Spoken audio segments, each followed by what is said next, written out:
Hello, my name is Dr. Marty Mrazik of EAS. Today, my very special guest is Cody.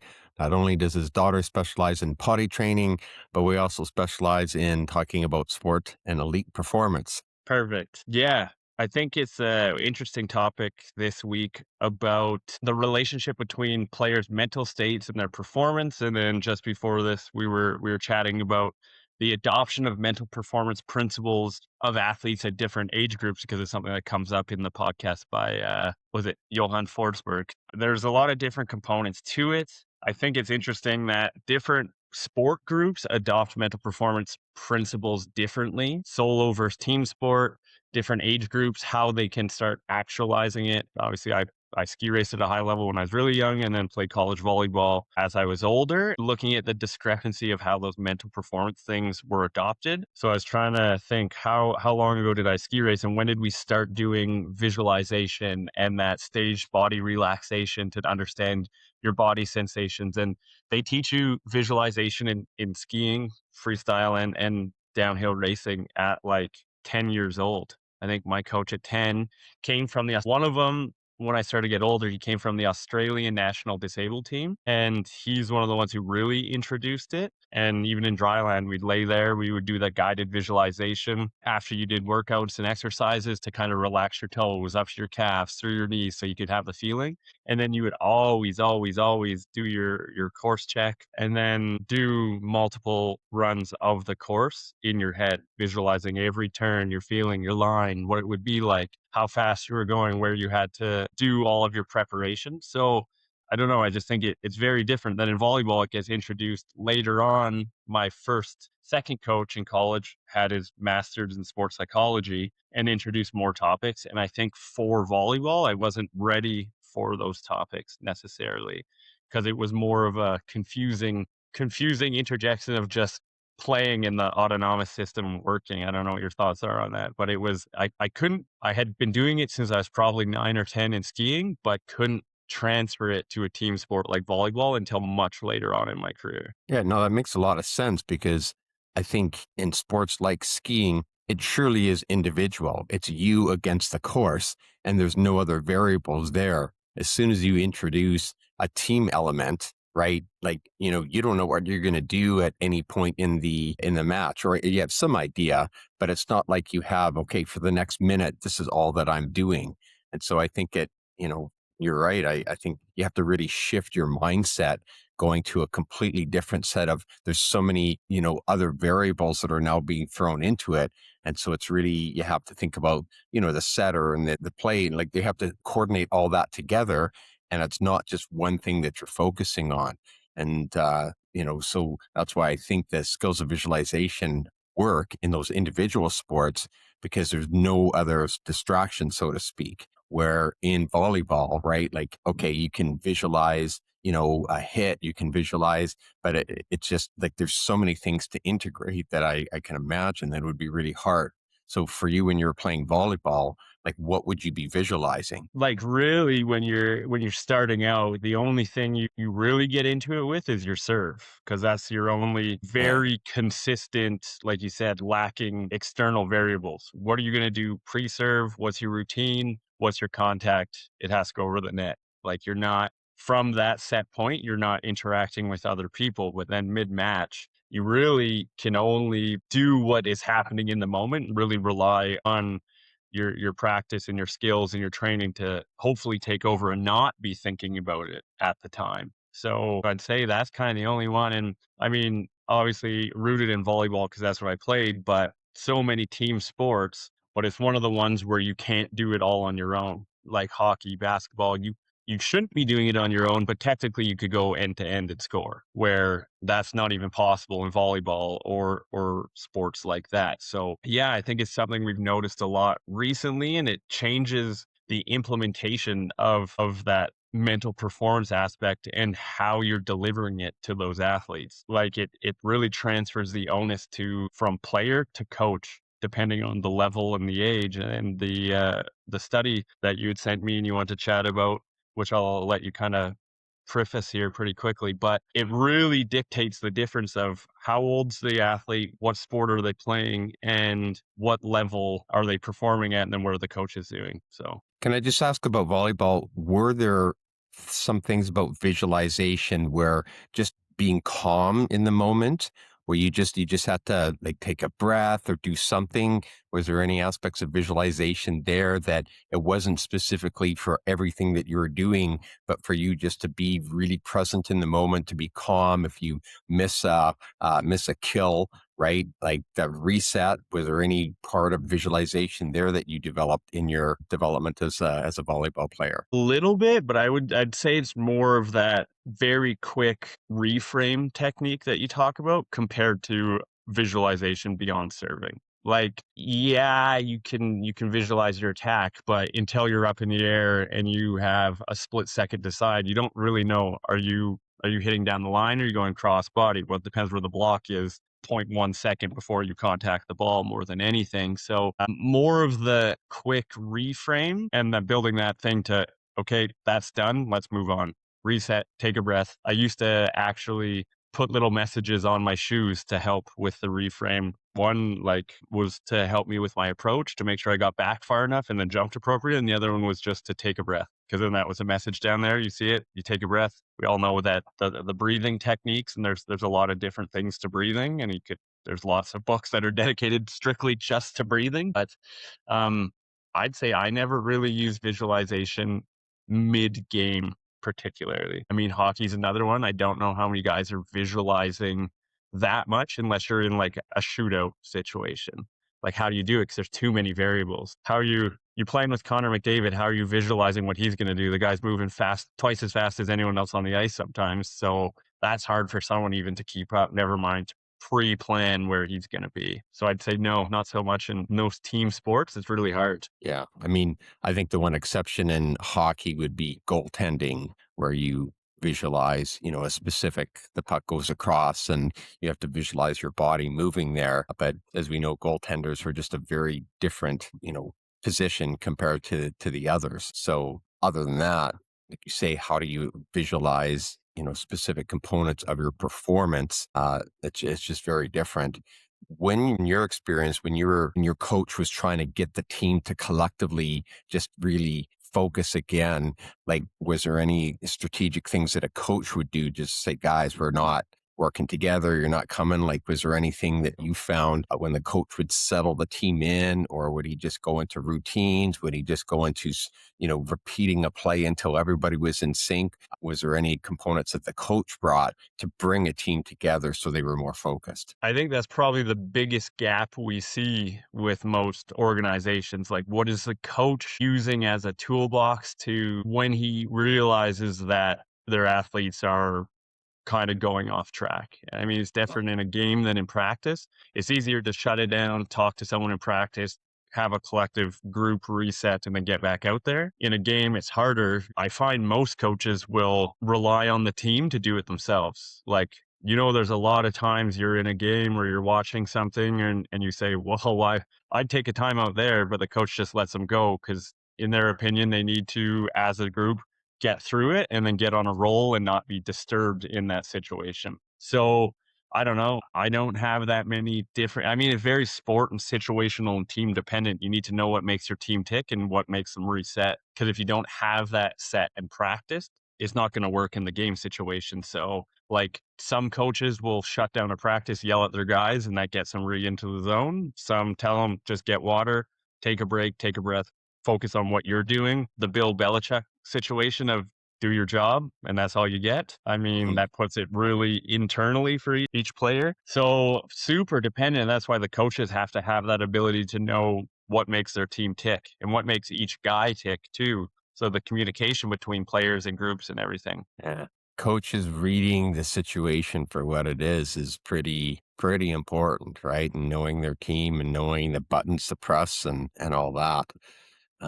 Yeah, that's very interesting, right?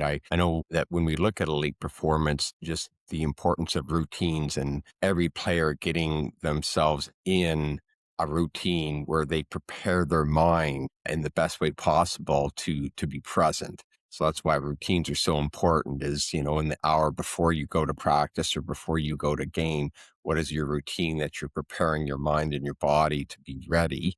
That's important. So you bring your mental presence to it. But then we have the other variables. And that's why I think the Johann Forsberg study was interesting because in their study, where they look at athletes and their mental state on the day of, and then they look at their performance in hockey with using a lot of advanced analytics. What they found is that there was almost no relationship between the player's mental state and how they actually performed in a game based on advanced analytics. And so they could be tired, they could be anxious, they could be feeling great, they could be happy. And did it translate into a better performance? Well, maybe on an individual basis for one game, but over the course of the study, which was done for 5 weeks, it showed that there was very little correlation between that, which is interesting because it goes against our common belief, which is, oh, if I'm feeling good, I'm going to play good. Or if I'm not feeling good, if I'm just, my head is all over the place, I'm scattered, I'm not going to play good. Now, this is an elite hockey, so clearly there are some variables there that were probably different, but it goes against a little bit of this mindset where we believe that I have to be feeling happy, good, calm, present, all those kind of things in order for me to perform at my best. Yeah. So how do you, it's super interesting because then, I mean, there's a lot of variables to it, but like you said, it's elite hockey. So are they past that kind of 10,000 rep threshold where their body more or less is automatically taking over in those situations? So their mental state is less present while they play. And then what do you think it ties into kind of how you define confidence? Because I think that's what it is. Because you always say, what is it? Confidence it's not a state, it's a idea, or what is it? What It's do you, how not, do you, yeah, confidence is not based in a feeling, it's based on a mindset. so there you go.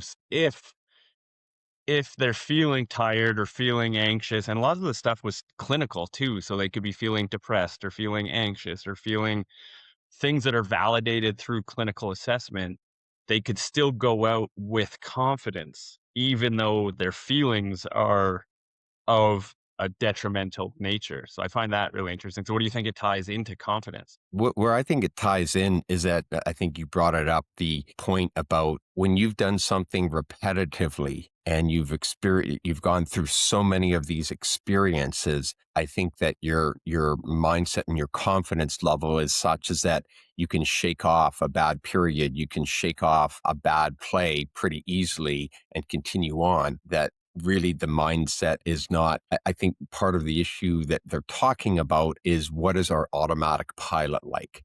What is our ability to kind of continue to do what we do best?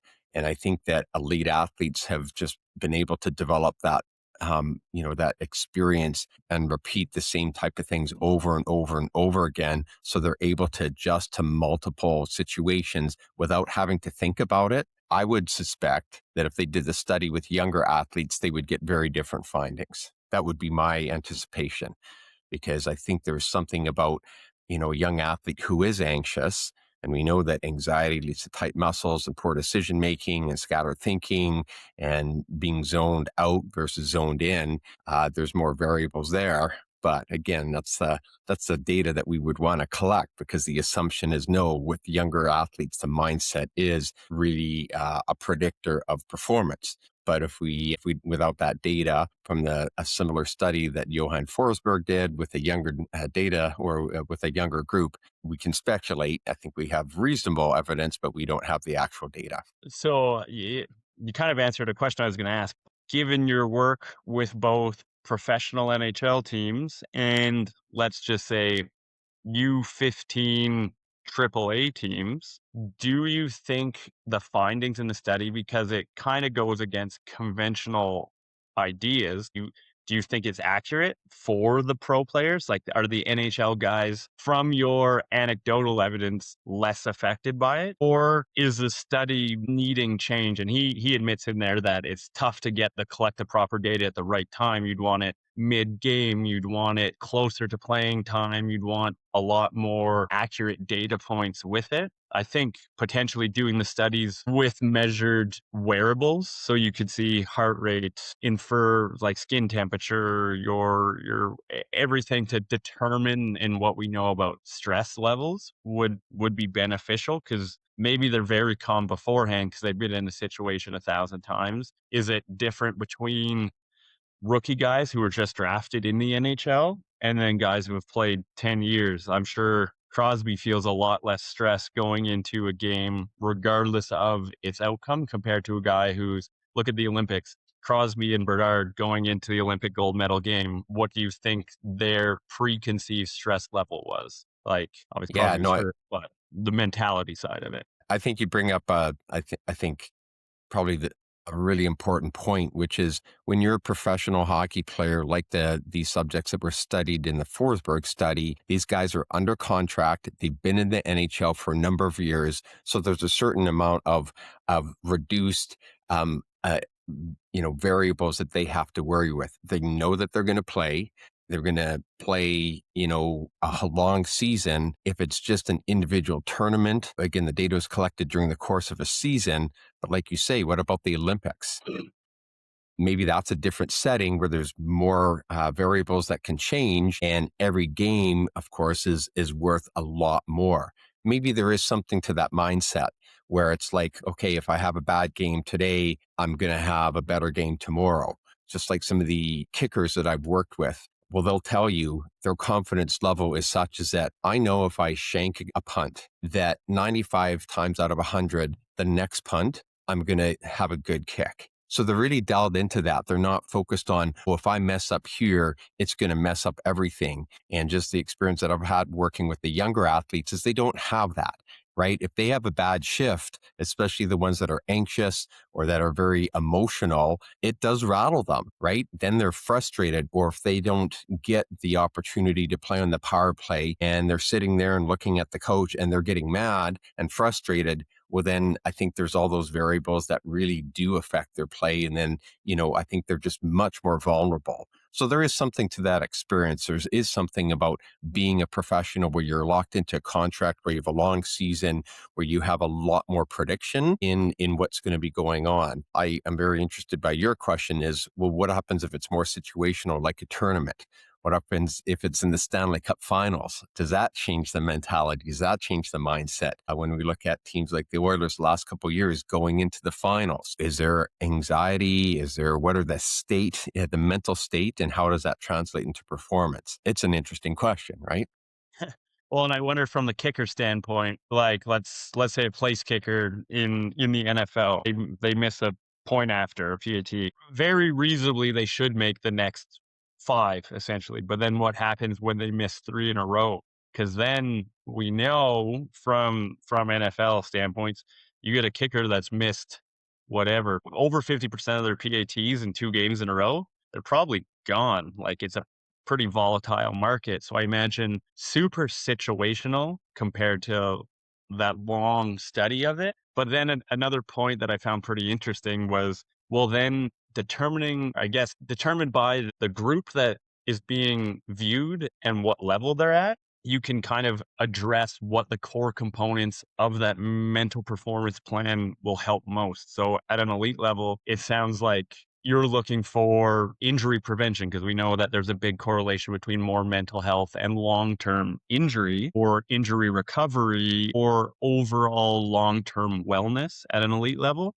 And then at a lower level, it actually will dictate day-to-day potential performance. But they have to be at the right level to receive the information from whoever's there and also be able to understand it. So there's a pretty fine area of going through the ranks of almost too young to get what it is, having to have the coach utilize it situationally for them without them even knowing, to understanding how to start doing it, to becoming proficient at your mental game, to becoming professional or elite, where everything is almost automated and you're doing it more for those longevity standpoints. So I think that's kind of the spectrum of what it is and how we have to deliver the performance aspects to athletes. Again, sport to sport dependent. But I just wanted to ask you one question beyond that. But do you have any comments on that before I ask this question? Yeah, I think what's interesting to me in your point there is that there's a progression here. right? That what are the principles that are going to continue to carry? If you're 15 years old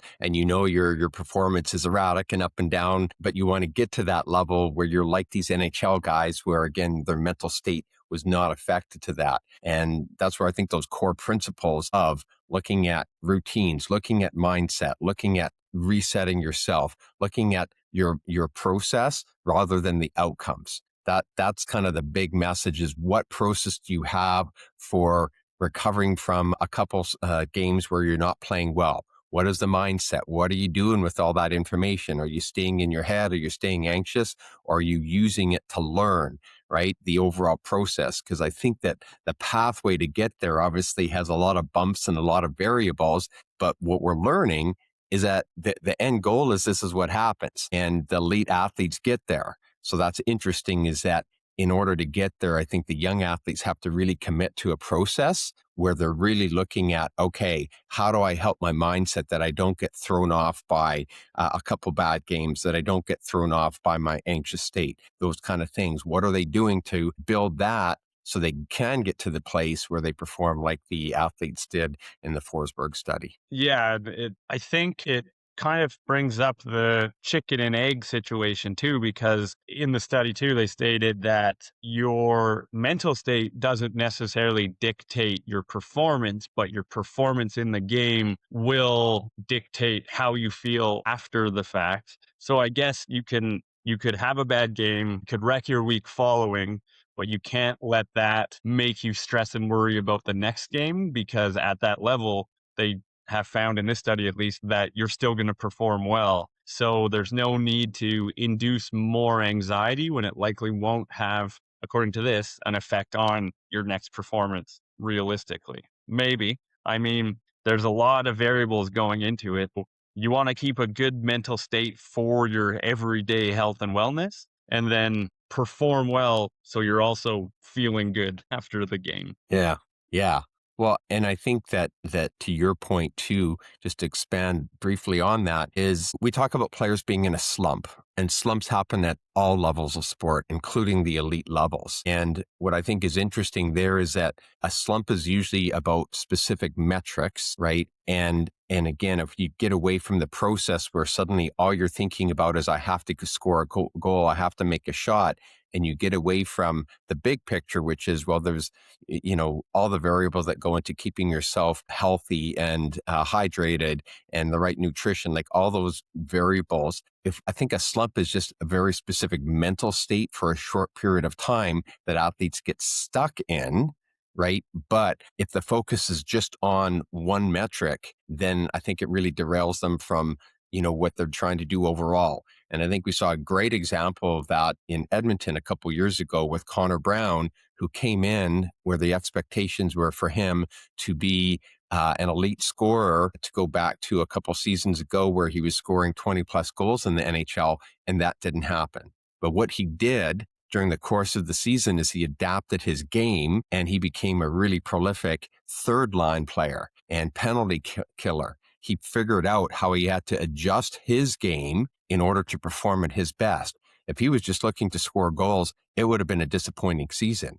But he didn't just stay there. He adjusted it, and he really was a key contributor. And I think the Oilers almost set the record for the most number of consecutive penalties that were Yeah. killed off by their penalty kill. So again, it tells us it's very interesting, right? Is that yes, he was slumping in one respect, but he figured out how to adjust things so he was doing well in other areas. Yeah. Yeah, I think that adaptability and then, like you said, getting out of that outcome orientated mindset, getting back into the process, looking at how you're doing it compared to scoring that goal. I just have to score the goal. And then I think that kind of shows why there was such a rise in these performance aspects, specifically around resilience and mindfulness, because it just gave people something that we always talk about the low hanging fruit. There's so much you can do, but people need to focus on that one thing that perceived to make them better and gives them something to think about in those situations. So really just nailing down if it's just mindfulness, some of the greatest sports performance guys we've talked to focus solely on being mindful in the situation, which people seem to like in different sports. Yeah, very much so, right? And the mindfulness, the data on that is there's a cognitive side to it, right? Where your thoughts are clearer, you're able to control your thoughts, your body is more relaxed, right? You're more connected to people, you're less focused on the future, like worried about what's going to happen in the future. Our brains are these highly predictive machines that are always trying to calculate what's going to happen, what's going to happen, what's going to happen. And so that's why routines and mindfulness really help the brain with adding less anxiety about what could happen or the wrong thing that could happen, or is this going to happen, by saying, well, no, I'm going to control what I can control. I'm going to be in this moment and not, too far ahead of myself or in the past where I made mistakes or where I wasn't playing at my best. So yeah, that low hanging fruit and how athletes adopt that for themselves. Like every athlete has their kind of own routine. And I'm sure in your volleyball days, how you prepared mentally was really different compared to the guy next to you, right? Your setter versus your hitters. Like, would you say that your observations, how they prepared was quite different? Yeah, and I don't even know if it comes positionally. It's really individualized to who they are, what their character traits are, what gets that arousal going to the appropriate level at the appropriate time. I mean, I think you could generalize by position because people kind of funnel to those spots, but sometimes you're just put there. So it's whatever that individual realized makes them tick. You always say, like, are you introverted? You extroverted? What is your plan pregame? Who are you talking to? Are you interacting? Are you going away to focus? Those are all important aspects for someone to realize. And that's why in the sports performance area, that self-awareness piece is kind of the number one thing an athlete needs to develop, in my opinion, or else you're really just floating around in a big world with no ideas if you don't at least have the self-awareness to figure out what you should be trying and then what you have tried and what doesn't work for you. Yeah, no, 100%. I mean, just think of just how you interact with a coach, right?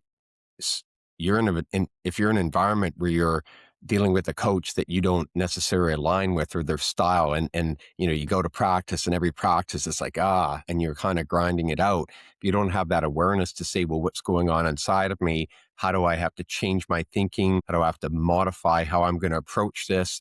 How can I adapt to that situation? How can we be aware of, hey, when we're frustrated with somebody, there's these subtle cues that we give off, right? That maybe somebody else is reading and going, and the coach is going, well, that person's disinterested. That person's not motivated. And you're mad. It's not like you're not motivated, but you're giving off certain signals, right? And so to your point, that self-awareness of what am I doing that's contributing to this, it's a big conversation, man. There's a lot to that, right? And yet it's so essential is that to evolve as a player, you have to be able to figure those kind of things out, because it's not every situation that you get to go into the perfect scenario. It happens sometimes where, you see, what was the guy's name from Anthony Mantha, where he had never been a 30-goal scorer. He gets to Pittsburgh, he gets on the second line, and suddenly he's scoring 33 goals in a season like he did this past season. So those things don't happen often. But again, the point is like that awareness that you said is so important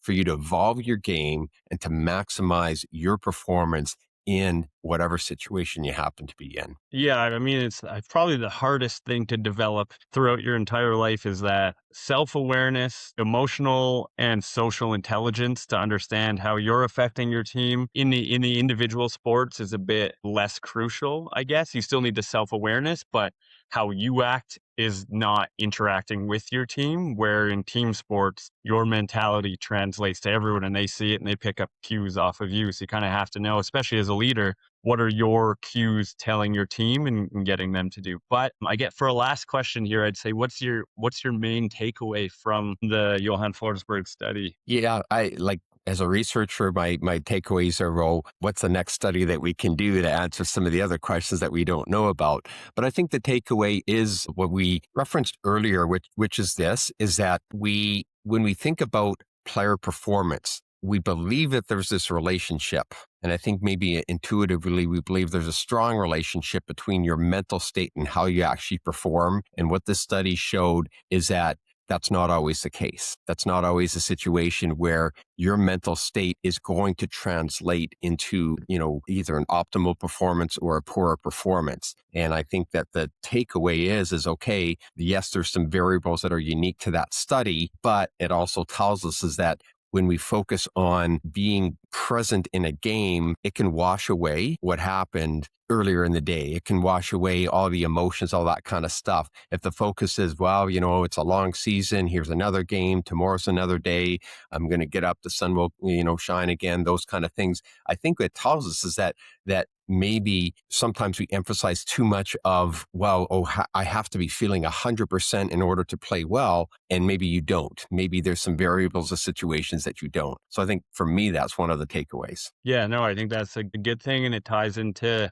how you explain confidence. So you can confidently go into a game, play well, even at not 100%. And you could realistically have your best game that you've ever had while coming into it thinking there's a lot of things wrong, which should be pretty optimistic for everyone that every game is your potential to perform at your absolute best, no matter what you think your predetermining factors going in really are. So there's always the opportunity to shine with that. But no, super interesting study. Excited to go through more stuff next week and get your take on all of the current goings ons for performance.